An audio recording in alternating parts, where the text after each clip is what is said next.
Welcome back to Rethinking Politics, episode 100. We're going to do a quick preview of some certain news events. Why can I not start this without looking at you and cracking up, Brad, or vice versa? There's For the record, guys, I wasn't doing anything weird. I was giving Dan the opportunity. I thought of like 17 stupid things I could say. Didn't say a single one. I was like, here you go, Dan. It's all you. Start the podcast. Nope. Not going to happen. So here we are, guys, with our 100th episode. Congratulations to us. We've made it this far. There were many times when I wasn't sure we would make it this far, but we have, which is awesome. A couple weeks ago, we asked you guys if there were any requests you had of something special we could do in celebration of our 100th episode. And we got 0 replies, and so clearly you guys don't want any changes, so here you go. We're just going to record an episode. I can't believe there wasn't a wave of people saying Brad's interpretive dance. I threw it out there. I slightly set up an obligation. Nothing. It's fine, guys. It is. Everyone says that you want to grow your podcast, you want to make a podcast, you need to engage with your audience. You need to do these things to interact with your audience. Every time I've tried it, I've regretted it. So if you're cool with it, we're just going to keep recording episodes, and that should be fine, right? That should be fine. At some point, we're going to make some merch. At some point. Just because it would be fun. We've made a prototype. We've made a prototype for the shirt. It looks really cool. We just need to make more, and then the real problem is the digital aspect. We don't want to pay for a site to sell it, But I don't know. We'll figure something out at some point, and we'll get them out there. Because it is what we wanted to do. Is we were leaning towards doing some shirt giveaways, and we will do that at some point in the future. So hang tight for that. Yeah, it'll be fun. And other news. Jumping into. No, sorry. I had one more thing. I had one more announcement. Go for it. You got some housekeeping. Go for it. Yes, it is housekeeping because I got my now 3-month-old baby with me, and she's a little more vocal than she was 2.5 months ago when I had her on as a guest last time. So you can expect some more whines and cries and coos. Yeah, I was gonna make the same joke I made 2.5 months ago, but I bit my tongue and I didn't do it. We're moving on. Bless you. Bless your beautiful soul. And on to you, Dan. With sparing your daughter and me. All right. Not the audience, News. Though. They don't matter. Is that what you're saying? Yes. Not our faithful, uninteracted with listeners. Nope. Not them. So if we're looking... There's been a variety of events that have been going on. Most of the things that make news in the U.S. Did you hear Brian Stelter is getting fired? No. From CNN? Who's Brian Stelter? My immediate thought was there's a way that people who don't like him describe him that's pretty rude, but also fitting because he has an interesting physical appearance. He's slightly odd. I'll forbear on the childish description there, but he's one of the big names there. It may be that they're cutting some kind of, trying to cut costs, things like that. It may be part of them trying to enter some kind of new direction. Anyway, that was the big news of yesterday. There's been a variety of other things. Obviously, the Trump house raid. We still haven't talked about it. You're welcome. And maybe something interesting. Yeah, you're welcome. It will do you little good hearing the details of it. There's so little details to be known right now. I mean, first of all, yes. What we're talking about is a raid for specific documents. And then that raid has happened. We don't have a ton of information about what they found. They're discussing whether or not to unseal part of the stuff of the information that led to them going in the first place. And so there's just a real dearth of information, which is why you have, 20 news articles a day about it, because there's nothing more fun than speculating on something that's juicy, but we actually don't have any details on. Right. It's the equivalent of political celebrity gossip at this point. There's maybe a little more substance than that, but like Brad was saying, until we've got details. No, what I'm saying is it's the first article saying it happened is news. It's helpful. Any subsequent article from the same news organization is gossip. It's just speculation. It's just getting mileage out of one of the most controversial figures, and that's all there is to it. Yeah, in other news, there's a teacher shortage that I think is noteworthy. I mean, obviously there are a variety of things happening that we could talk about that are on this level of looking at things, but the teacher shortage has gotten worse in a variety of places. It's spread. I remember in Utah when I was there 5 years ago. It was so bad that they significantly changed the way that the pay scale and different things, trying to entice more teachers to join. They were waiving the qualifications required, the certifications, so that they could draw from a wider pool of people. Yeah, it's crazy. And so on. And Texas is doing that right now. This could be an interesting issue that we look at up close in the future, talking about the way the teachers are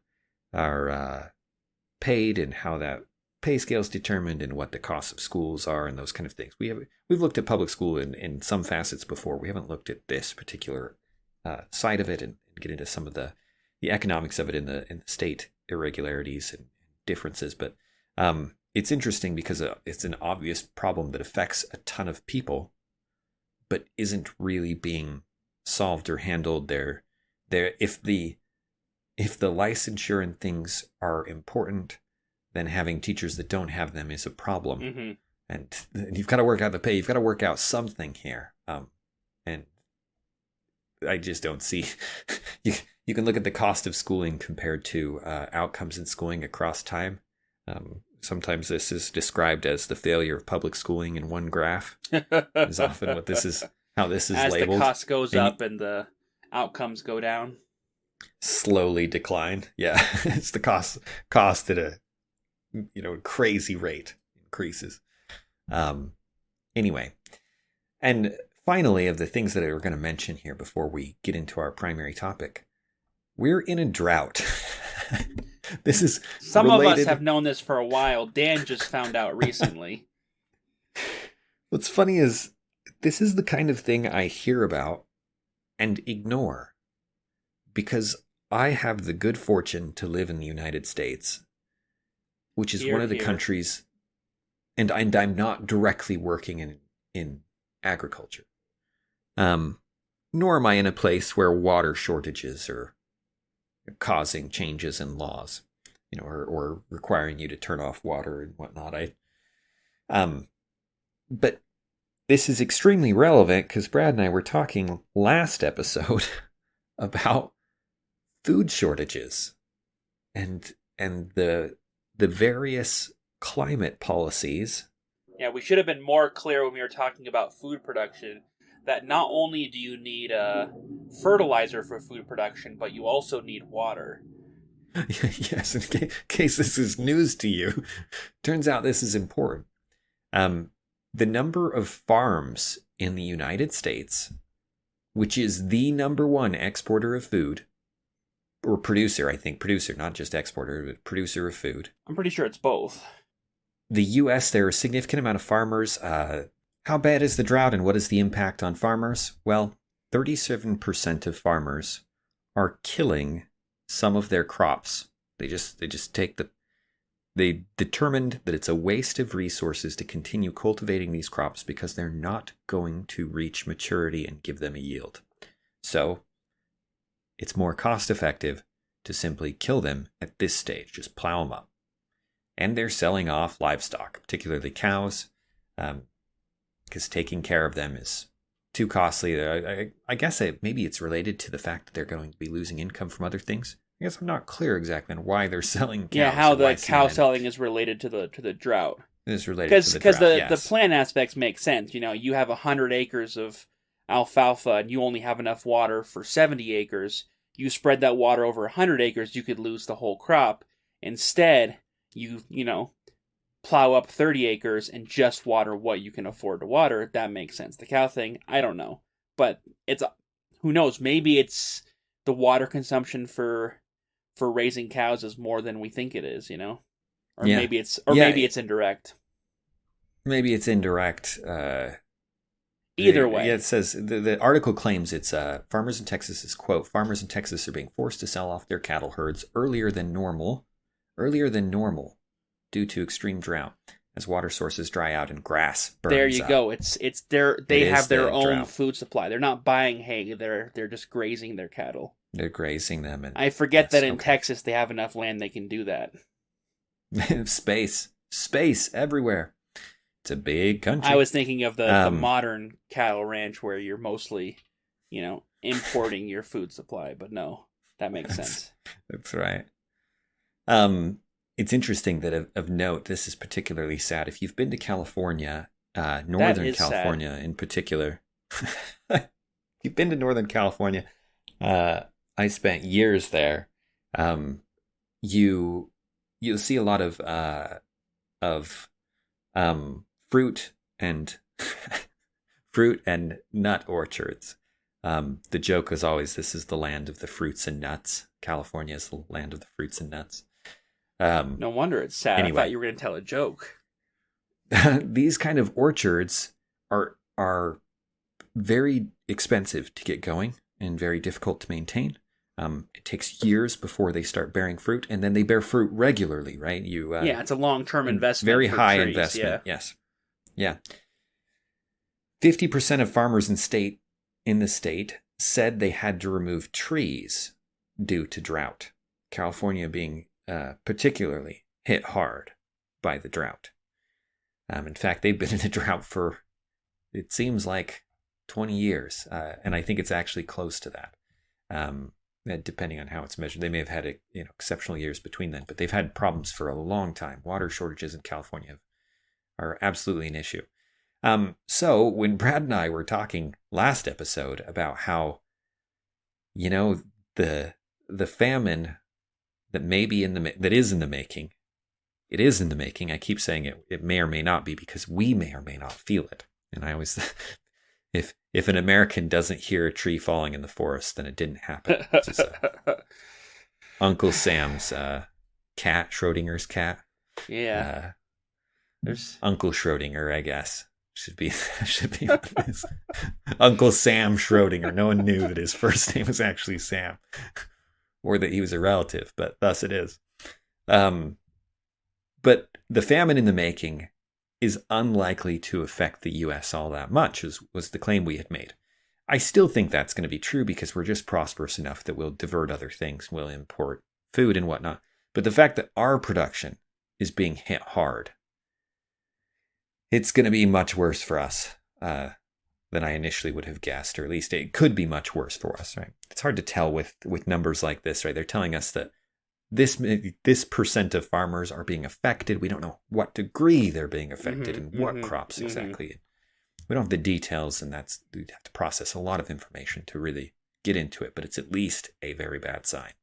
But that's not what we want to talk about today, even though we just talked about it. It's not what we want to focus on today. We want to continue. We'll see if the next thing we talk about is what we want to talk about. We're going to keep trying until we find something worth talking about, We'll sit.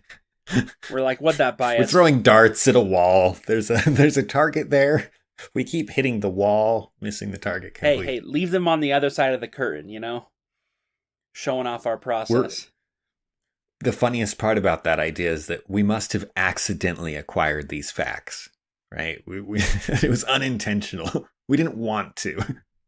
We're unintentionally referencing articles and specific numbers and that's just our team. We just have a well-organized team behind us taking care of things. Anyways, so last week we talked about the coming famine, and one of the things that we discussed in relation to that was climate change. And what we want to do is we want to have a broader conversation about climate change, as broad as it can be. I mean, there's only so much we can do in just a podcast forum rather than, I don't know. There's climate change is a controversial and wide-reaching subject. And so the first thing I want to talk about talking about climate change is about the inability to talk about climate change, because that's a real barrier. And if Brad proves his case, we'll stop there. Having proved we're unable to talk. I'm just kidding. Carry on. A great comparison for climate change is the COVID vaccines, where you reach a level of divide between two groups. Not necessarily even a partisan divide, but just a one issue divide.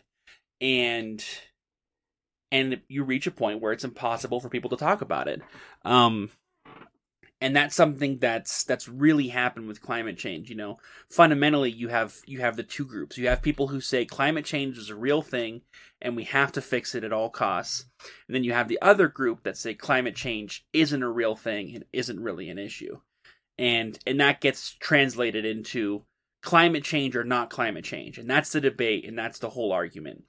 And one of the real issues with this is that the net result of that is that, just like with the COVID vaccines, even asking a question or having a discussion or expressing doubt about any aspect of climate change will immediately relegate you to a status of climate change denier. You know what I mean? And will discredit you and will get you in all heaps of trouble. And at the very least, will end any chance of a real discussion. And that's where this inability is coming from, I think, Dan. Mm-hmm. Yeah, certainly. If you can't ask the questions, then what you're left with, like if it's going to take me answers to 5 or 6 questions, for the sake of just example, I've got more questions than that on to be persuaded of specific policies, but it even trying to give an example, I've failed to represent how hard it is to talk about climate change. Because not only you can't even talk about specific options for addressing it, right? Like that's we're long before that point the conversation has ended. You're only talking about, is it happening and are you on board or not? Mm-hmm. Are you on the climate change ship? Or are you against the climate change ship? Mm-hmm, mm-hmm. And that's the level of analysis that once we've determined that, the conversation, you've learned everything you need to know about that person, and it's over. But it's that, to jump back to COVID, the way this was the problem with discussing COVID, and we talked about it at length, how you get into this warlike mentality of us versus them, to the degree that that conversation that questions your cause or that may cast any doubt on your cause becomes a war crime. It becomes it because it may change, or it at least makes you an enemy. Yes, yeah. It means you must be on the other side. Because a war crime has other connotations. That's true. That's true. It sounded good in my analogy, in my head, which is where most analogies should remain. I was about to say, it's usually where they sound good, isn't it, Dan?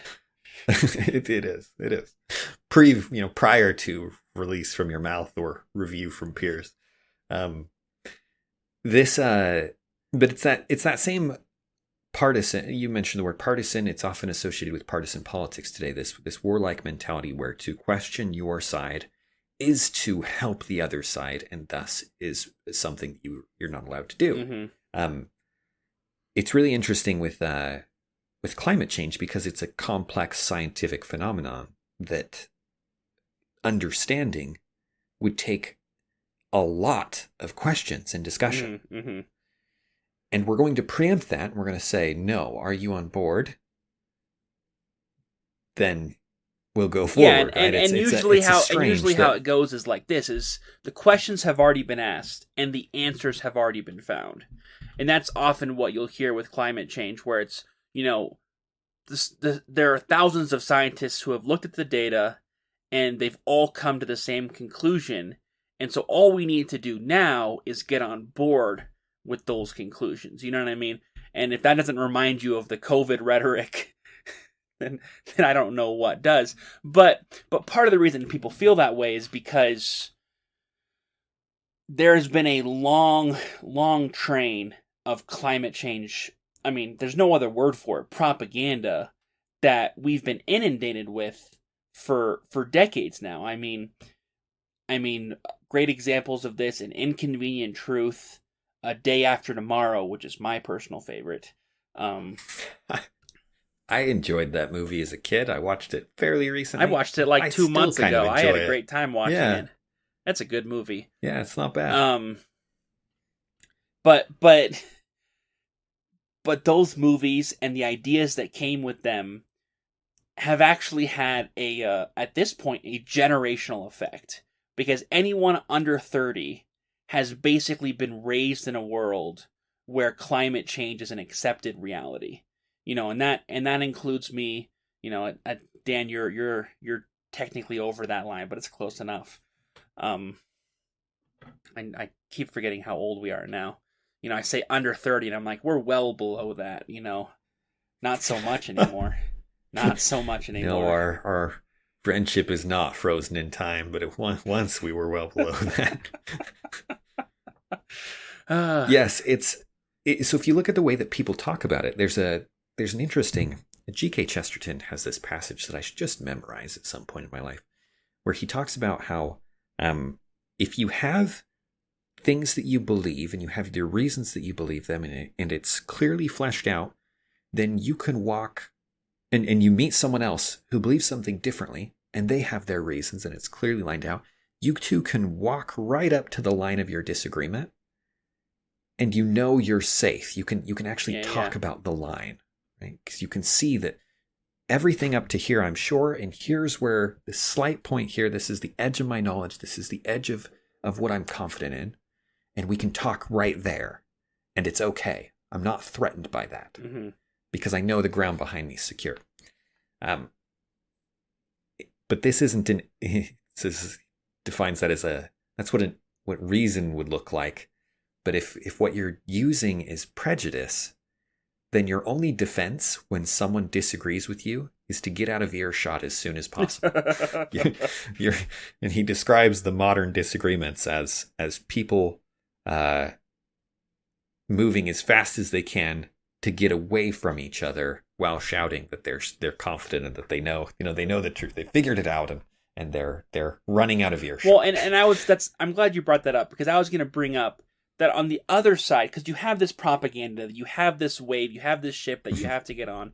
And on the other hand, you have the people who haven't gotten on that ship, who therefore have developed a defense mechanism where they run the other way, where they're like, you know what? Not only do I have some concerns, but now I'm like, you know what? Who cares about climate change? You know what I mean? I just forget the whole thing. They're completely wrong. I don't want to hear any arguments about it. The whole thing's a hoax. You know what I mean? And that's something that I know for me, I've definitely been guilty of, where my tendency is to run away from the issue, not towards it, because of that divide and that defense mechanism, Because it makes sense. I mean, you don't want to be called, an ignoramus. You don't want to be called an absolute, just a flat earther. Do you remember in The Day After Tomorrow when he flexes on the guy in the governmental position who makes the wrong call for the U.S. and doesn't see it coming, doesn't accept that the catastrophe is coming? At one point, the main character, who's this brilliant scientist, flexes on him and goes, I got a better grade than you did in college in a related class. And I don't remember the specific class. I just love this, I'm smarter than you. You should listen to me. You shouldn't be listening to that guy. I'm smarter than he is. And if that's what you're going to be told all day, I'm smarter than you. You should be listening to me. Eventually you give those people the bird and you stop listening to them entirely. And so that brings us to, okay, well, if that's what's going on and that's what's bad, what should be happening? I think I've got two ideas. The first idea is the simplest one, which is I'm laughing because the way I wanted to frame it is funny. I was going to say to remember that climate change is a hoax. And by that I mean calling any one thing climate change and thinking we figured it out is completely ineffective.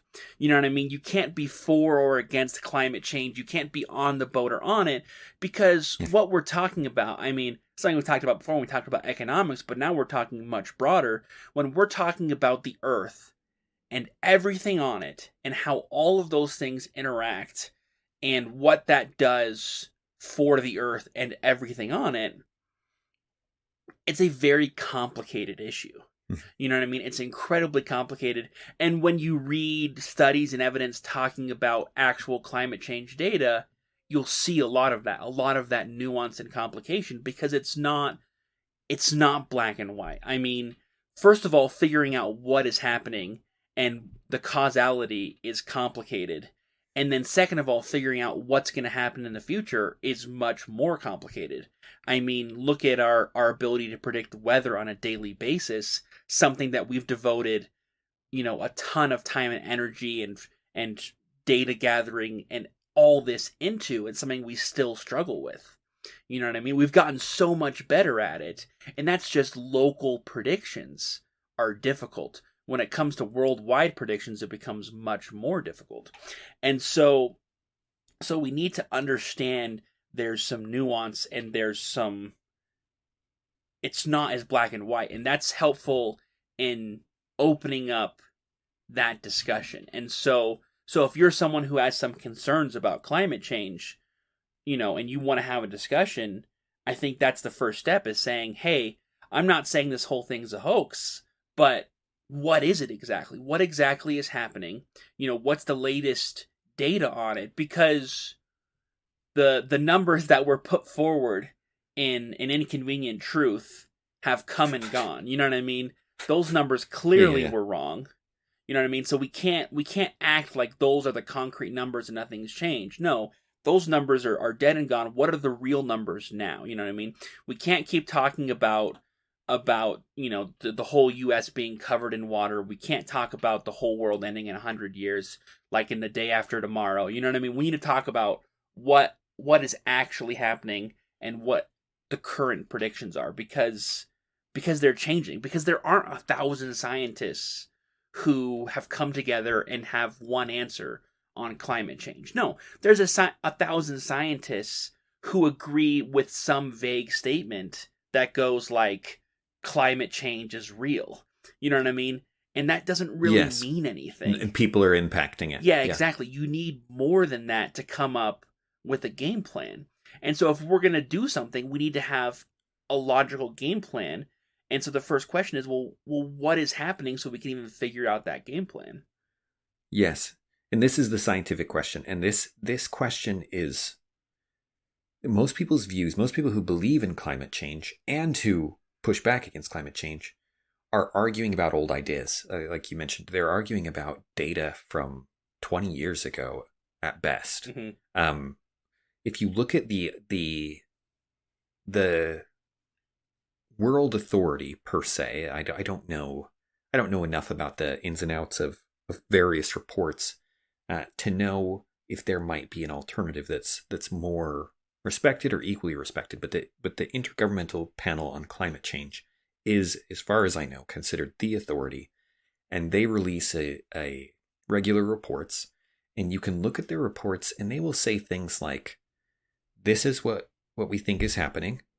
This is how confident we are that the cause is X," and they are much, much more careful with their language than your average journalist who's like, yeah, climate change is causing these droughts. Mm-hmm. Right? What would that mean to say that climate change is causing these droughts? Because causing is a strong word. You're implying that minus climate change, there's no drought. Yeah, exactly. You're implying that there's a straight line of causality from one to the other. And that's, as you were saying, that's not backed up by the actual climate change experts, by the people who are smarter than us and who who did get a better grade in these particular fields aren't saying that. The journalists are saying that, but the actual experts are. What they're saying is much more nuanced. Yes, because if you think about it for a second, it should be clear that that's impossible to prove. That's a claim that is truly impossible to prove. You're saying, if the words are implying what I just said, which I think they must, that without climate change, this drought doesn't happen, then how on earth would you verify that? Right? We can't. I got a weather update the other day. A storm blew into Texas to the Dallas area. It was wonderful. We've been hoping for rain for a long time. We're in this said drought, and that I was unaware of. I was so ambivalent too that it didn't really register for me until we were looking actually at food production. And it comes in, and we're looking at the forecast for the week because my wife is dying of the heat. She can't stand how hot this summer's been. And she shows me the weather forecast for the next week, and it's rain most days, and it's, the weather is 10 to 20 degrees cooler than it's been all summer, and we were really excited. It rained for a short time, and then it's been weather as normal. Right? They changed the weather to update it and adapt to the storm, changed it back, and then a short time later, changed it back, essentially. Mm-hmm. Like, they could not foresee this. They could not foresee what it was going to happen over the next few days. And you're telling me that this group knows what caused the drought, and that it's this very specific thing, that the weather can be simplified to the point that you can pinpoint it to this one cause. It's scientifically absurd to claim that causality. You cannot do it. You cannot do it. And by the way, when we're talking about this one claim, the one claim is, when we say climate change, is really not climate change, because climate change is meaningless as two words strung together. As a term, yes. Because anyone who's ever experienced any climate knows that it changes. You know what I mean? So, because by definition, you'd say, obviously, climate change caused the drought because a drought is climate change. You know what I mean? By definition, it's different than it was before, for the worse. But that's not what people mean when they say climate change. What they mean is that human impact on the world caused this. And that's the line of causality that we're saying is difficult to show evidence for, and practically, even if it's true, and practically impossible to prove conclusively. Yeah. I don't think I think we're a long ways from the technology. No, that's what I'm saying. Practically to be able to possible. kind of prove that. It is possible. Yes. In theory, you could prove it. Yeah, but we're not there now, which is why you have organizations like the IPCC, Intergovernmental IPCC Panel for Climate Change, is making such vague statements like there is some limited evidence that it might be related, but might have caused it, but we just don't know. Yeah, you model a warmer world, and you're going to, on paper at least, get more droughts. Right? Droughts become more likely. Does that mean it's caused by climate change? No. Right? That's not how that word works. Yeah.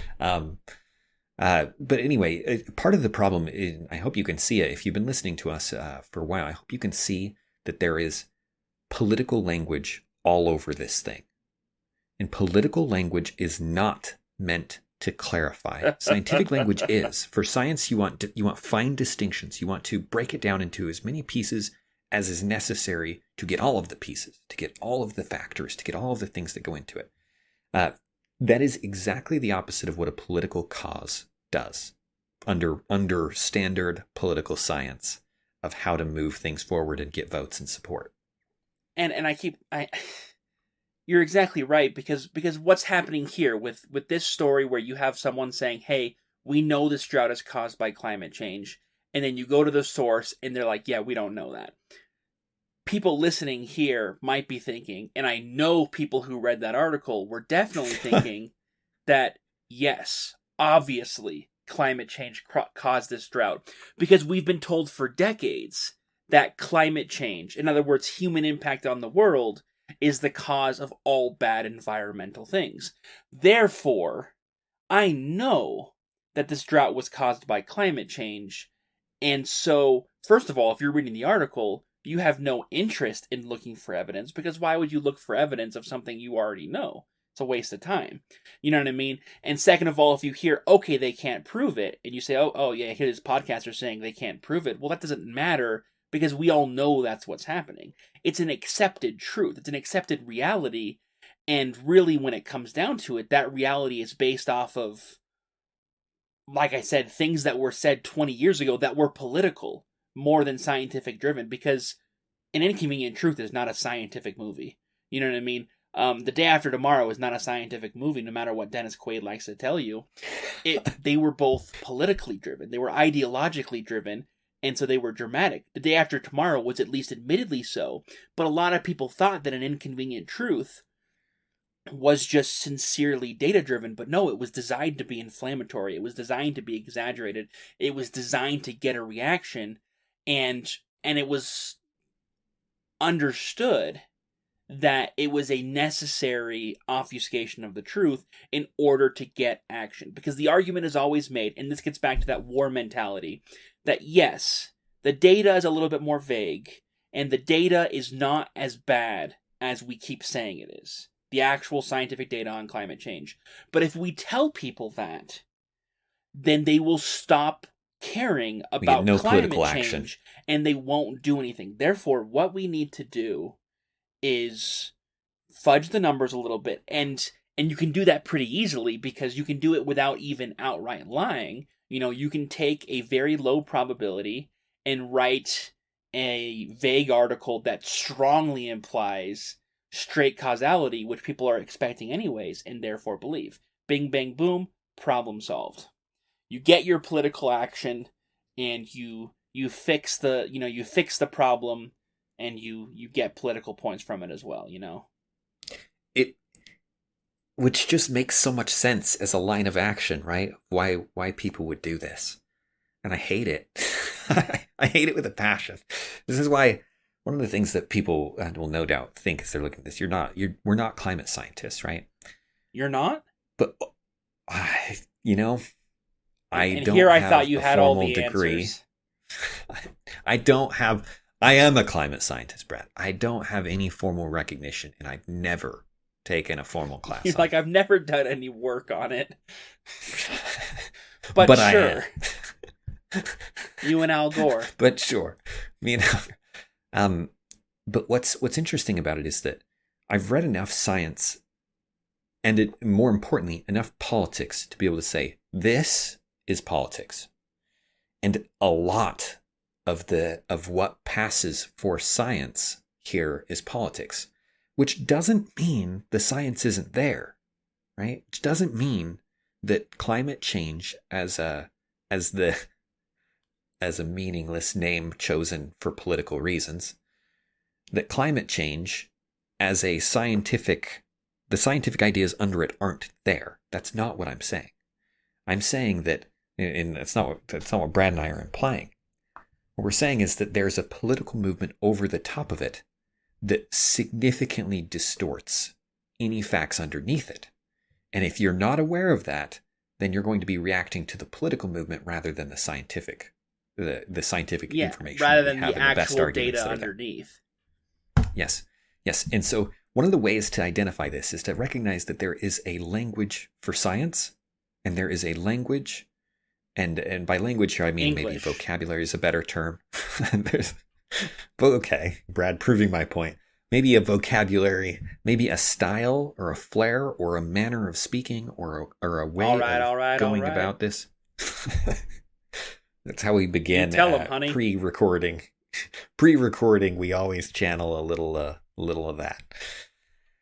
And if you can identify them, then you can see at least when the political is taking over, right? And you're past the edges of what scientific precision will allow you to say and do, and that you're now into the realm of politics.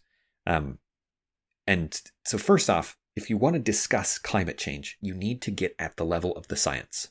And that's going to require you diving under the politics and actually getting to the data. The IPCC reports are going to bore you to death because they're trying actual science.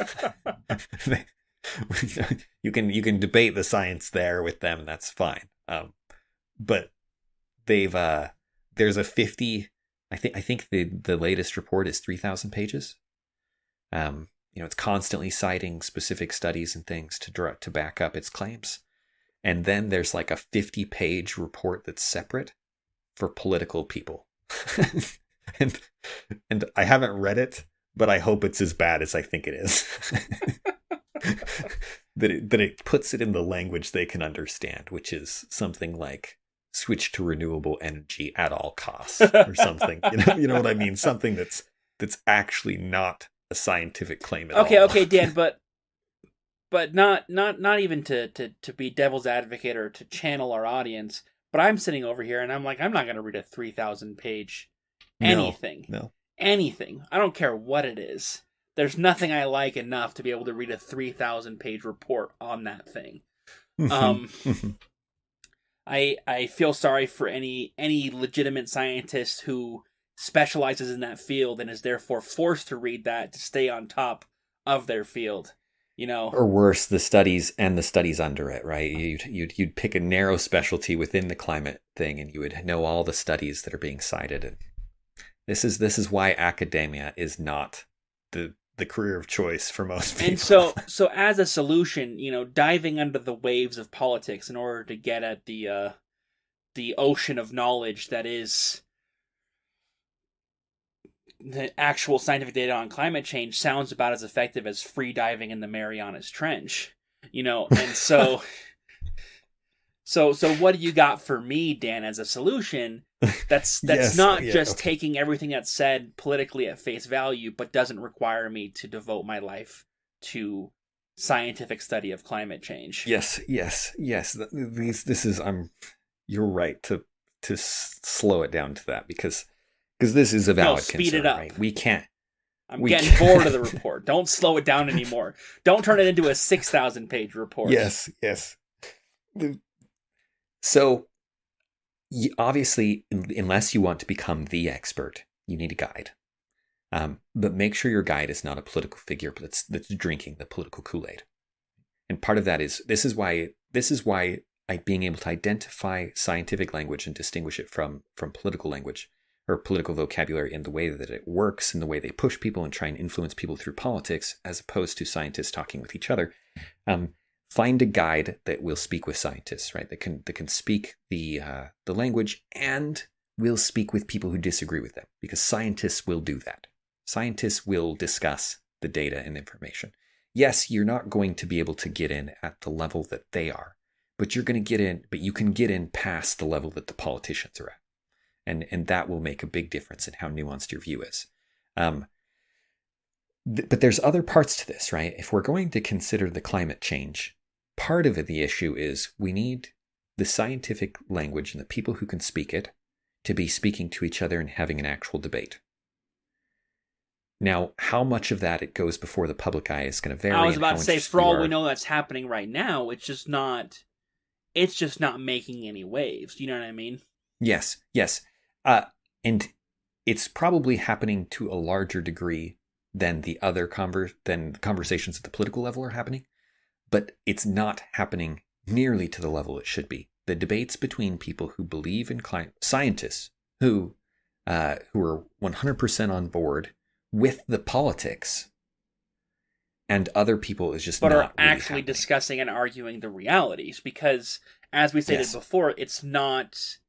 Climate change is not a binary issue. It's not on or off. Yes. It's much more complicated than that. It's like, what's happening here? What's happening here? And then for each of those areas, well, what's causing that? How do we know what's causing it? Are there multiple causes? Which one's the most significant? How do we figure that out in a world that is not a series of bank transactions you can track backwards? You know what I mean? And then that doesn't even get to the last step, which is the most difficult always, which is predictability. the Rain Man, the weather predictor is Yes. always the best at predicting the weather that's already happened.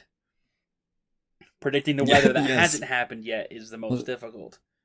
Well, this is why often models are used as data by scientists who are doing this. They've created a model that is an attempt to predict the future. Mm-hmm. But then often those models are cited by journalists as data, Yes, as if it's happened. Yes. And it hasn't happened. These models are useful if what they predict happens. Mm-hmm. Mm-hmm. And if it gets a consistent enough record, then you start to count on it. And that should be familiar to anyone who's seen an Inconvenient Truth, is you've got a bunch of models that are presented as irrefutable, and I think we can go ahead and refute a good chunk of those, because so many of those models have already broken down, because their early predictions were just totally wrong. Yes. So all of this fits under the category of science, and what all of this of what needs to happen that we've recommended thus far, talking about it in this way and being able to see these things, fits under the category of what is happening. What is happening? The science of it. But the science of it is a small part. If that isn't depressing after how big we made that seem. The science is a small part of deciding what to do going forward. Assuming you have the data and you can say this is what's happening and you knew for sure, which is essentially impossible. It'll be impossible for a long time. It's extremely difficult, but let's say you had something reliable enough and you had a model that was reliable and was working and was predicting the future. At that point, you then have to decide from different actions, right? You have to then say, what do we do about it? And this gets into the ideological impact, because I can tell you right now what a lot of the movement leaders in terms of climate change would answer with. And the answer is, the scientists are going to argue and they're going to go back and forth about the nuances of what's happening. And that's good and that's healthy and we want that. The reason we overlay this political argument is because we don't have time to wait to figure out what's going on. And so in the meantime, we need to act in order to prevent that from happening. And that will probably resonate with at least some people listening. Like, that makes sense. It does. But it does only makes sense if you believe one fundamental principle. Well, you can believe more, but you have to believe this one. And that principle is that human impact is always negative on the earth. Because if it's not, then how do you know what to do if you don't know the nuance? You know what I mean? Like when we were talking before about nitrogen, nitrogen as an emission in the Netherlands, while I was trying to decide what to call it, in the Dutch, the Holland. Yeah, exactly. But deciding that nitrogen is a huge problem is a scientific question, you know what I mean? Deciding, okay, climate change is happening and here's exactly how it's happening and what exactly is going to make the biggest difference is a scientific question. But if you believe that current human impact on the earth is just generally bad and is causing climate change, not as a scientific belief, but as an ideological belief, as a faith-based belief, basically, then you don't need to worry about the nitty-gritty. All you need to do is reduce human impact. You know what I mean? I mean, that's where we are with carbon emissions, where carbon emission is an ideological belief that we need our carbon emissions to be zero. You know what I mean? And that's gonna be so good. And it's gonna solve so many problems. And the scientific backing behind that isn't there. You know what I mean? It's debatable that that's actually the best solution for what's currently happening. And so you have to look at those ideological stances that are actually underneath them. Yes, that's one of the interesting things about the science of climate change is it's so complex that you become so specialized in a narrow part of it that the scientists themselves are really susceptible to this ideological capture. They're really susceptible to being like, well, for my part, in the specific specialty I have, it looks like this. But for the big picture, they rely on a general principle. And just like the normal person does, you can find scientists who, for all their expertise, are just as ideologically driven as any other human being, right? And they accept that a certain policy solution is the right solution because it will reduce human impact, on the assumption that human impact on the environment is some kind of inherently bad thing. That increasing the nitrogen, because nitrogen is ordinarily at this level, to increase it ordinarily in this area at this level, to increase it here through human impact is a bad thing. It's inherently bad. And thus we shouldn't do it. Mm-hmm. Mm-hmm. Thus we have to do what we have to do to stop that increase or reduce how much nitrogen we're putting out there. In this case, in the Netherlands, you mentioned CO2 is the big one with relation to climate change and as a whole, looking at the whole planet. That perspective is maybe true. But it's maybe true, right? That it may be that some kind of impact on the world is bad for the world, maybe. And it may be true that that same impact is also good for people. It might actually turn out to be good for the world and good for people, or bad for both. Yeah, and so here you're bringing another principle. So the first ideological fulcrum, I guess you could say, is the one that says human impact equals bad, and the other one that says human impact, I don't know, anything else but for sure bad. You know what I mean? Because, and it's interesting. Yes. And before you go on to the other one, I want to talk about this a little bit more because we always talk about the world as a natural place. You know what I mean? And the world is kind of this beautiful, this delicate machine that's just balanced ever so properly. And then humans were just thrown in there out of nowhere and are just ruining everything. Which is we're the hikers who go into the beautiful wilderness and we leave trash. Which, to be fair, we are. All of the hikers who go into the beautiful wilderness are humans. And leave trash. We have apparently. And that's the thing, is we are very different from the rest of the animal kingdom, but it doesn't change the fact that we are animals. We are a part of this ecosystem and have been for a very long time. You know what I mean? And so to describe all human impact as negative and to kind of take us out of that ecosystem and not treat us as part of the earth is, I think, at least a little bit disingenuous. You know what I mean? That we are a part of the ecosystem. We may be invasive, but so's mint. And no one describes mint as not being natural. You know what I mean? I'm trying to think of other invasive species, but I mean, we're not the only species that kills other species. We're not the only other species that does all sorts of things that you could categorize as harm. Yeah. But when other species do it, we don't think of it as harm. You know what I mean? We don't think of when the wolf the wolf pack chases down a deer, we don't worry about it. But if a hunter shoots the deer, somehow that's then it's a huge problem. Yeah, exactly. And so taking a step back and saying, no, we're a part of the earth, and so us impacting the earth is okay, is definitely a perspective change. And that doesn't mean we impact it in any way that we want to. You know what I mean? I mean, I think we can all agree that dumping trash in the ocean is a pretty ugly thing to do, and something that's not a great idea. But you know what? Maybe us raising cows that fart, methane gas into the air, it's not the end of the world. because people say, if a cow farts in nature, it's okay. If we raise that cow and he farts, now it's a human impact that's inherently bad, and we need to cut down on our cattle population. You know what I mean? That's how we look at it now. And it doesn't make any sense. No, especially if what you think is, if you look at the world and you said, what we really need to do is save the world. Protect the environment, protect the animals, protect people too. You said, sometimes we discard people as being like, as if we're aliens that are invading and we're ruining something.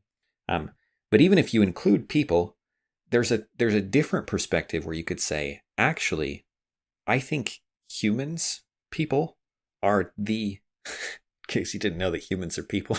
I don't know why I felt obligated to put a different word in there. But if I think saving a human being is a much, much bigger deal than saving an ant or saving a plant. I think the scale is, I don't think you can make a comparison between the two. No, I think you can make a comparison, and it's important that we make that comparison, and we compare them and find the ant lacking.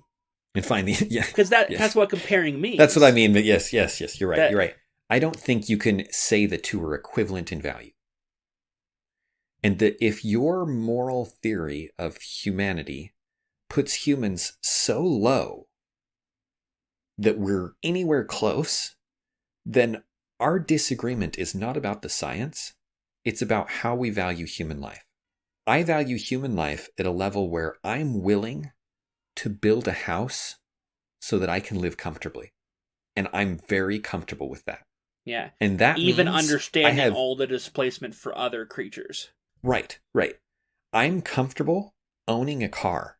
I'm comfortable with impacting the world in a way that we made steel and and the oil and the things necessary for this car.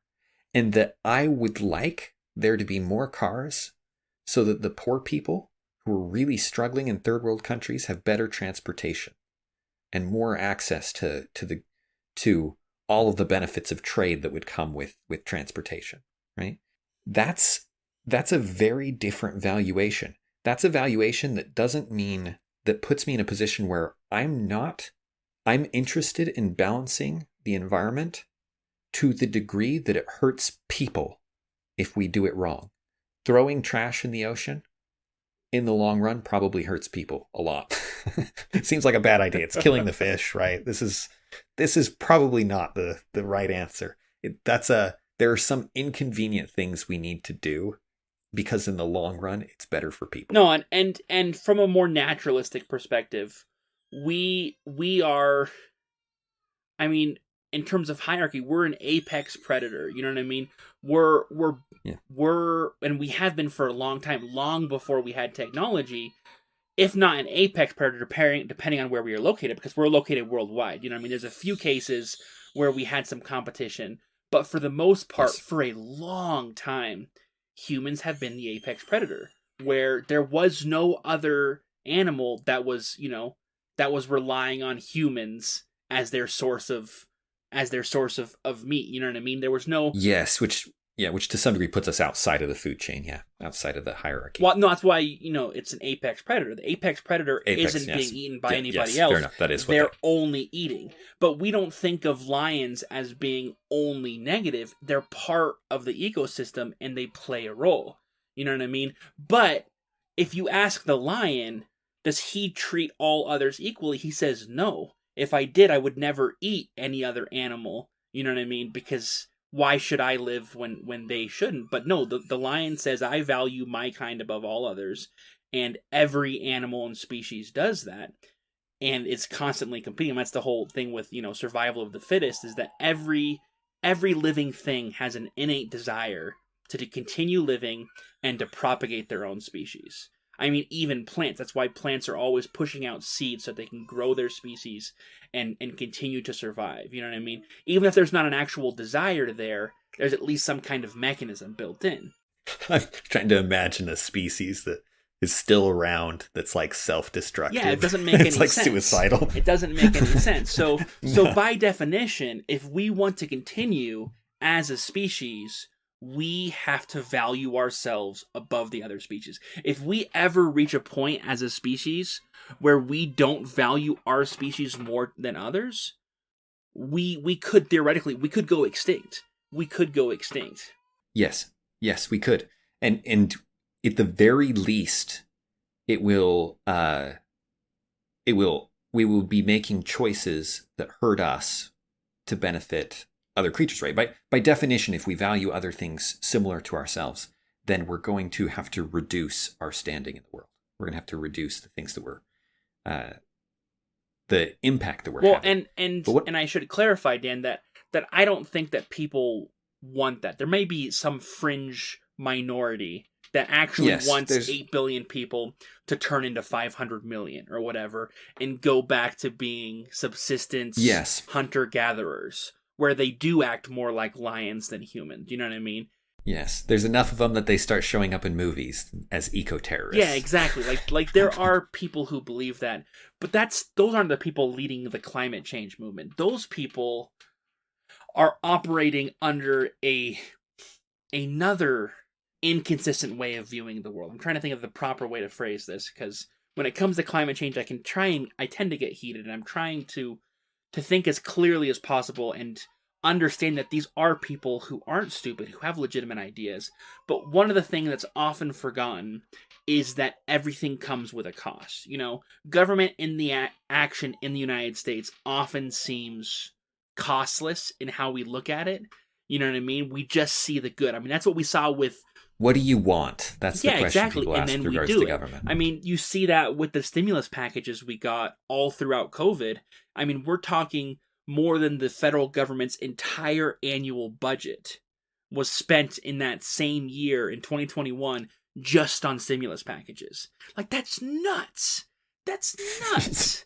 like It's the biggest budget in the world, and we spent that much again. like that's Just handing money out. That's insane. You know what I mean? And yet, when that happened during that year, people weren't talking about the cost. They were just talking about what we were going to gain from it, you know? And that's just naturally what we tend to do, is we see what we're getting. We're not seeing the hidden cost.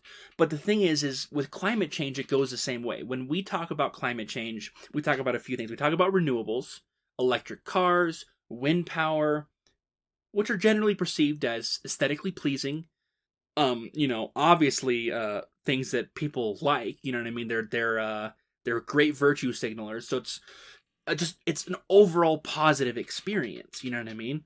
And Mm-hmm. and I'm like, great.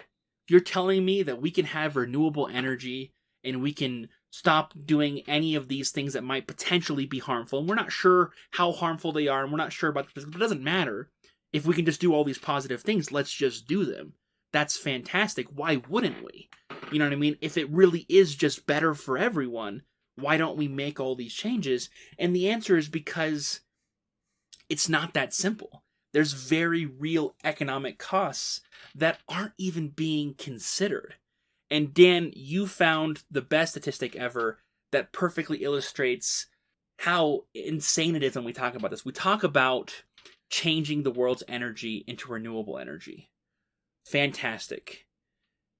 Only 20% of the world's energy is electricity right now. 80% is straight burning of fossil fuels. So you replace all of the electricity production in the world with renewable energy, which in itself is a huge problem because of inconsistency. We've talked about this before.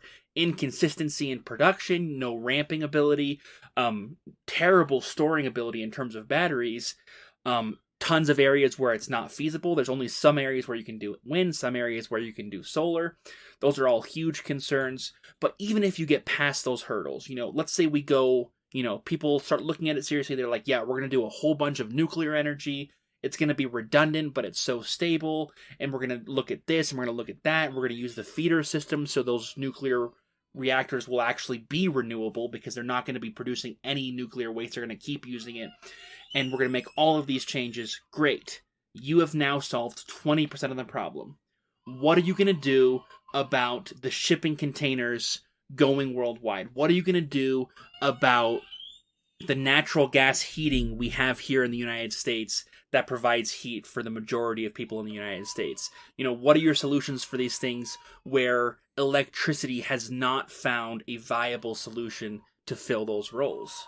Yes, this is a problem that's so big and so invisible that it's hard to believe. 20%, like if you look at all of the energy needs that you consume on a daily basis, I'm looking at my own life, right? My house, obviously I'm paying for electricity. That electricity powers almost everything I do. If it's a particularly lazy day and I'm not driving anywhere, it powers, and the temperature is nice, just perfect outside, it powers my entire life. And so people get and all of that is electricity, right? Now, that electricity right now, most of it comes from fossil fuels. But in theory, you could replace it with renewable. You could replace it with solar and wind, and those could generate the electricity, right? Because the way the fossil fuels are used with regards to electricity is they power a plant which produces electricity. But what we're saying is only 20% of the world uses electricity. So if you replace all 20% of the world, 20% of all the energy comes from an electrical source. Meaning you can replace all of the energy power plants with renewable energy, and you've only replaced 20% of all of the energy that's needed in the world. It's not just electricity. We focus on electricity, we hyper-focus on electricity, and the best ways to produce electricity. And then we miss the broader point, which is actually that still leaves 80% of the world in which renewable energy won't help you, because renewable energy converts wind or sun into electricity, and electricity won't help you. Yeah, it simply lacks the capacity in so many areas. Yes, if you had a dozen massive breakthroughs in batteries, if our battery technology jumps several hundred years, then perhaps you can use a battery. Or maybe even not that much, maybe several decades, because we have made a lot of progress in the last few decades for batteries. Well, and the problem is that the battery materials are scarce too. There's other problems with batteries that are, you have actual hard problems. And don't even mention how environmentally unfriendly batteries are. Right. Renewable energies are treated as if they're net zero, and they're not. But that's besides the point. They're only net zero the way politicians describe net zero, not actually net zero. You know, these are all things that need to be constructed. These are political goals. Yeah, exactly. Yeah. But there are real costs in the real world that have emissions costs. You know, net zero emissions doesn't really actually make sense if you think about it. Yes, I think we've talked elsewhere, right, about how good nuclear actually is.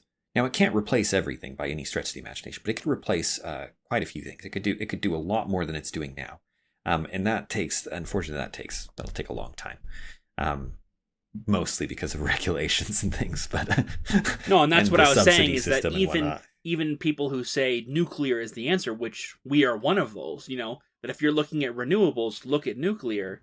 It still doesn't solve all of the problem because you're still only talking about that 20%. 20% of the pie is the only section of the pie that can even be touched by renewables right now. By something that can, convert into electricity. Right? You actually can make nuclear engines. So a nuclear, in theory, could power a lot more than that. Ooh, nuclear-powered shipping containers? Okay. You already have the nuclear submarines. Okay, yeah. So if we're willing to go nuclear-powered engines. I want my screwdrivers, yes, my power screwdriver to be nuclear powered. You know, because you're right, because you could have, instead of this factory using heat from natural gas, we're going to have this factory actually powered by nuclear heat. And they could have a nuclear reactor on site. And once the environmentalists get on board on that, we can probably make that 20%, 50%. It's still not going to be the whole 100, though. And we're going to be drinking Nuka-Cola. And it's going to be awesome. We're going to be singing a lot of songs from the 50s. That's right. It'll just basically be Fallout, the game. But seriously, now I just want to sing those songs. Stay on and target. Explain what Fallout is for the audience that has no idea. It's the reason for this is, if you're wondering why electricity doesn't power more things, why that electricity can't go from 20% to 100% of all of the energy needs, it's because it becomes radically more inefficient. If you want to heat something purely from electricity, it's really ineffective compared to other forms. On a smaller scale, that's not a big deal. Your stove, not that big of a deal. Or space heaters, a lot of stoves are electric. Eat a ton of electricity. You know, people talk about getting solar battery backups, and I've looked into it. And I was like, I can buy this $2,000 and it was a good deal, $2,000 solar plus battery system. And I'm like, this thing's going to be awesome. I'll have it as a backup for power outages and stuff. I'm like, okay, well, what about winter? What if I want to plug my 1,500 watt, $20 space heater from Walmart that can keep one room warm? It's like, okay, I can plug that into the 2 batteries, and I can get about an hour and 10 minutes with my $2,000 solar plus battery system. And I was like, okay, never mind. But they're like, batteries are so bad. But you can spend $200 on a gas generator and put $15 worth of gas in it, and it'll power that space heater plus 2 other things through the whole night. You know what I mean? And that's the difference between a gas generator, which is able to produce electricity like crazy, versus that battery, the same size as the generator, that can give you an hour's worth of power. Yes, car engines have come a long way. Still ridiculously inefficient compared to combustion engines. They have to be so subsidized, and there's so many different things. Well, and the whole car is a battery, basically, to get it those 300 miles. The electric motor technology has been there for so long. Electric motors are used all over the place because they're so powerful. They're awesome. What's been lacking has been the batteries. You know what I mean? If we had a street grid system that had a third rail type system, like you have those electric car racetracks, those toy ones where they're always touching the track. If we had a system like that, you could have electric cars 40 years ago. You know what I mean? 50 years ago. Yeah, because it was a question of because it was about the power. I mean, that's why you have electric like subway systems and tram systems in some cities that had that, where they had just a power system that brought them the power continuously, and so there were no batteries, and they were able to have those long before you had electric cars, because that was one of the big problems. Yeah, the power tools, it's interesting. You can get a good sense of battery power by at what point you can't find a battery-powered power tool as they get bigger, right? There probably are electric chainsaws out there. You'd have to be connected to an outlet. And now we've reached electric lawnmowers. That was a big step up because they use a ton of power. And now you can do it electric lawnmowers, electric snow blowers. You know what I mean? We've reached a higher level. But that electric lawnmower is still only going to get you about an hour of lawn mowing with these massive honking batteries on top. Those aren't your classic DeWalt batteries. But it is getting better, but we're not there yet. Yes. So to bring it back to the scale there, so the UN's goal is net zero 2050. Various other groups are pushing for earlier than that. So how much of the energy right now is being provided by sources that they consider net zero, which at this point, you get hydro. I always forget to mention hydro. Hydro is limited by your geography. You have to have the right circumstances geographically to be able to generate hydro. Called water. Well, it's large amounts flowing. It's water and gravity, or water and tides. And tides aren't nearly as effective as gravity. And it has to be a considerable amount of gravity. I always thought, okay, well, why don't we put some kind of hydroelectric power system in every stream and river? Like, why not?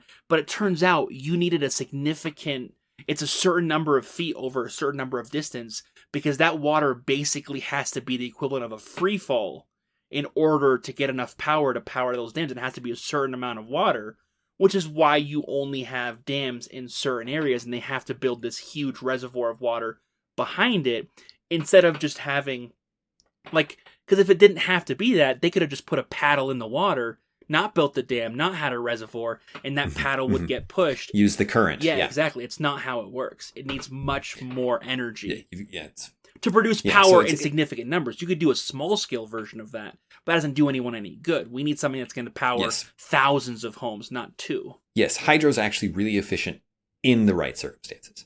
But that's for generating electricity, which is part of this 20%. But so counting hydro, solar, and wind, how much of the world's total energy supply are they providing right now? The answer is about 3%. And see, that number sounds high to me. It could be. Are you sure it's not 3% of the world's electricity supply, not energy supply? I'm not. Because that would make more sense. I'm pretty confident that it's that 3% of the world's energy. Now, we noted last episode that because these are unreliable, often you have to have redundant systems under them. You have to, unless you want to deal with blackouts, which you can't afford to deal with for very long in a place like Germany in the winter, as they've discovered. You then, or Texas in that one winter, or California regularly. Well, see, California can actually suffer the blackouts better than almost anyone else because they have the temperate climate. Most temperate climate. You don't get the articles about people dying in California, which saves them from having to fix it. And they also get people leaving, which is helping. Helping them. Helping their energy needs. No, I know. Yes. I was making a stupid joke. Yeah. So, and helping the people who were leaving. I see the them. The pronoun was vague there. Okay. So we got to go to achieve this goal. We need to go from covering 3% to covering the other 97%. Let's just, for a second here, let me just tell you what that implies. That implies that all of the tractors need to become electrical powered. And we're not talking all the tractors here. We're talking all the tractors everywhere. In Africa. Mm-hmm. Right? We're talking about it's well, and once again we get back to net zero, which is a real problem because how they calculate net zero is weird. It's weird and it's inconsistent. You know what I mean? Yes, because it's a political number, and so we may reach a point where they say we've hit net zero. I don't think we could even reach their fake number by 2050. As it stands right now. No, they'll change. They will 100% move the goalpost. Well, I think they'll move the goalpost and move the deadline. Maybe we'll meet an even easier goal by 2080 or 2070, but that won't even be anywhere close to real net zero, which is what you would need to stop the human impact on the world that is so negative. You know what I mean? Because everything we do impacts the world. You know what I mean? We're digging up all these precious minerals and these rare components in order to make these solar panels, and you want to go 100% renewable? Oh my goodness, the amount of mining that's going to be required to produce all of these things is nuts. You know what I mean? You can't just use the materials from the decommissioned oil and gas factories and turn them into solar factories. That's not how it works. It's completely different systems. And so that's going to be huge human impact on the world because of those things. You're going to have huge solar farms, and wind farms all across the United States and the whole world. That's going to have economic impact all over the place. Not economic, environmental impact on birds, on ground-dwelling species for the solar panels. It's going to do all sorts of things, and we're not sure what all of those things are going to do. But right now, we know that in terms of local environments, wind turbines are not environmentally friendly for their local environment. They're pretty bad for it. They're an absolute terror. They annihilate the bird life within a serious distance. For good reason, right? It's just a giant fan. It's just a giant blade spinning in the sky. And it's a series of them, right? Anyway, so one of the biggest impacts, and this one, when you begin to think about it, is crazy. So if you get unreliable energy, so first off, let me build up to this. Let me step back. Actually, I'm just going to just deliver it, but it's going to be better if we build up to it. There is most of the world does not have our level of resources. Right? We accept a more expensive energy system that comes from somewhere. Right? We get less of something else. But our economy continues to grow. We're not living on the margin. We may not even notice. We're not living on the margin. We get 8%. We get 8% inflation, and people in the United States are suffering. But people in the United States are not dying in droves. You know what I mean? We talked about it before. We get a famine, a worldwide famine. People in the United States are in many ways going to be the last to die. You know what I mean? We're going to be the last to suffer the consequences because of our enormous wealth, which is the same reason we're so interested in investing in climate change prevention, because we're not on a subsistence level. You know what I mean? If you're trying to survive today, if you're trying to hand to mouth, stay alive and keep your family alive. You don't care about existential ideological ideas like climate change that aren't even well defined. You know what I mean? You care about staying alive that day, and that's you've got more pressing threats. And that's where huge chunks of the world are. And so first of all, it means a couple of things. First of all, it means those chunks of the world aren't going to institute zero emissions anything because they're just trying to stay alive.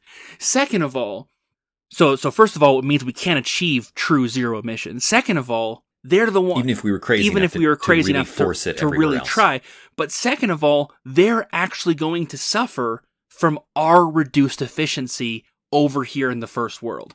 That we're going to be producing less and we're going to have less wealth generally. And because of that, other people in other countries are going to suffer.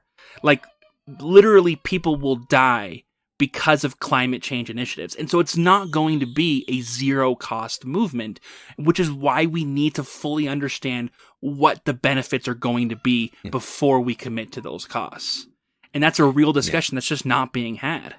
Yes, if you take reliable energy and you make it unreliable, which solar and wind fundamentally are, and you make it fully based on unreliable energy, I guess you could throw nuclear in there. Nuclear is in an interesting place. Opinions seem to be changing. Hopefully they change fast enough that people can embrace this, because that's something that I think bipartisan could move forward. But anyway, setting aside nuclear, you replace the reliable energy with unreliable energy. And what do people do when the energy is unreliable? They look for alternative energy sources. What's the easiest alternative energy source, especially if you're poor? You burn wood. You can use wood, and if you're a little better off, then you can get access to coal, right? That requires some kind of mining structure, that requires a level of organization that is above the bare survival level. These are the worst, right? And the irony is, by pushing people into closer to the edge of survival, you push them closer to using the worst forms of energy in terms of the very goals they're trying to achieve. Which is not hypothetical. It's happening in Germany, where they're reverting back to coal because they invested so heavily in renewable and it didn't pan out. And so they're now going back to the worst for the environment, but more reliable. Yes, you go into a country that is just getting access to coal or is heavily reliant on coal, and you push them towards green, and they will go back to wood. You end up by pushing people towards the less efficient, more expensive, or less reliable. You can look at a price per kilowatt hour from wind and solar, and depending on how you measure it, and the numbers actually vary a lot, and they should vary because the price per kilowatt hour of wind depends on where you put the turbine, and the price per kilowatt hour of solar depends on and on the technology used to do it, right? How efficient is the turbine, and how expensive is it, and where you put them. So of course the numbers are going to vary. But even if they were all cheaper than the fossil fuel alternatives, which is what some people claim, and it's a half truth at best,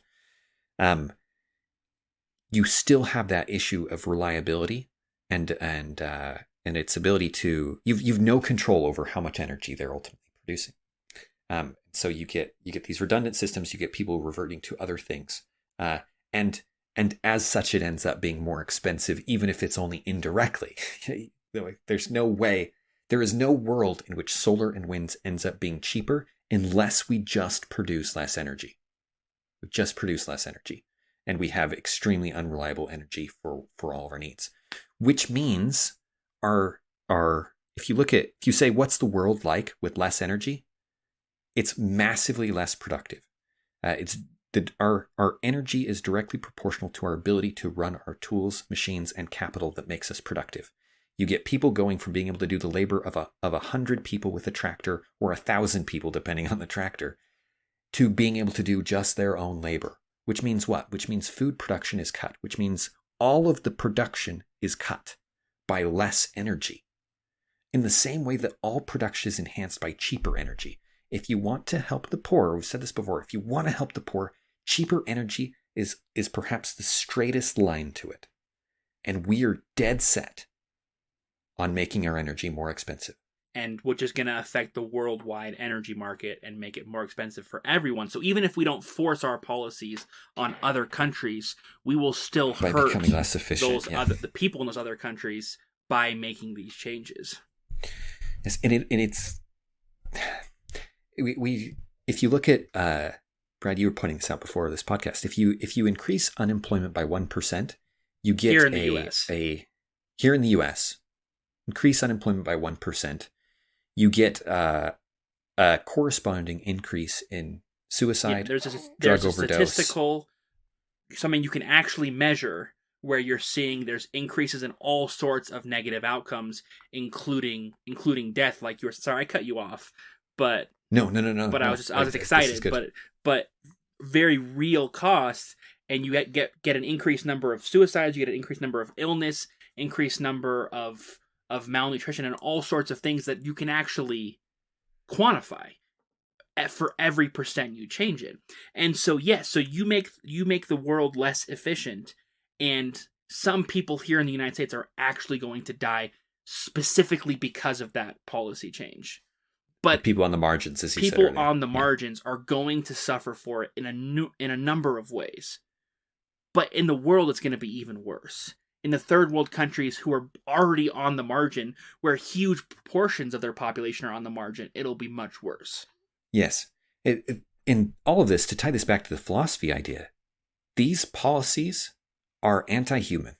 They are not good for people. You cannot have 8 billion people in the world and replace 97% of the world's energy with some alternative that's less effective and less expensive. It will absolutely wreck those 8 billion people. It will make their lives worse, which on the margin means, the extreme, they die. At the very top, they have less stuff. Yeah, and the reason people aren't seeing it is because there's such a disconnect. Because the discussion right now is, do you want to have electric cars, or do you want the world to end in 20 years? And when people frame it like that, it's easy to say, yes, we want that. But that's just not the reality. And the reality is much more complicated. And it's really, do you want to make a bunch of extreme, incredibly expensive changes that aren't going to be 100% effective, and they're going to have very real economic costs because of the increased cost, and very real other costs because of the unreliability of the power, and in exchange, we're not exactly sure what the benefit will be. It very likely will be something, but we're not actually sure how much of a difference it'll make, but it will come at all of these costs. And when you frame it like that, it's going to be a very different discussion, and people are going to have a lot more questions before they say yes to that plan. Yes. They say, what really do we know? Because the cost is ridiculous. So high. So we really need to know the nuances. You said very early in the conversation. If the cost is that high, the nuance becomes really important. And when the cost is actually necessary, and when the cost is that high, the onus of responsibility is on proving the benefits before you do anything. You know what I mean? Rather than working on the assumption that we have to act now in ways that we know will drastically hurt people. Exactly. For a future that's uncertain. There's so much more that could be said, because we could talk about how with the IPCC models, I'll just say this, I'll state this as a fact, even though we don't have time to necessarily go into it. Bjorn Lomborg is a excellent source for this.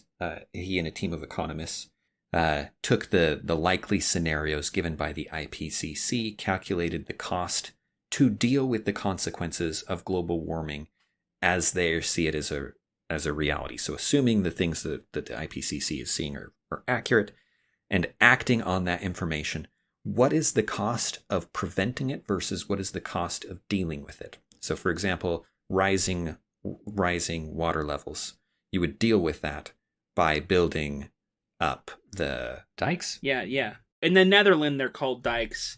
Over here in the US, like in New Orleans and stuff, they just call them, it's something else. It's really benign. I feel like there's a term I'm It's just a normal English word, like they call them water break or something like that, but it's not that. I know it's not that. Don't correct me on that. Something like that. And what they found was it's so much less expensive to solve the problems, move people who must be moved, build up the walls where they must be built up, increase the infrastructure that allows for AC and for cooling and for change where crops are located if the temperature increases enough and so on. It's so much cheaper to do that than it would be to take the actions to prevent it, that it's not even close. Even in the most extreme cases, the costs become comparable. But with what's most likely to happen, the cost of addressing the problem is much lower, exponentially lower than it would be to prevent it. Which makes a lot of sense when you realize that there's fundamentally no way to fix the problem. There's no just solution. You know what I mean? It's not that simple.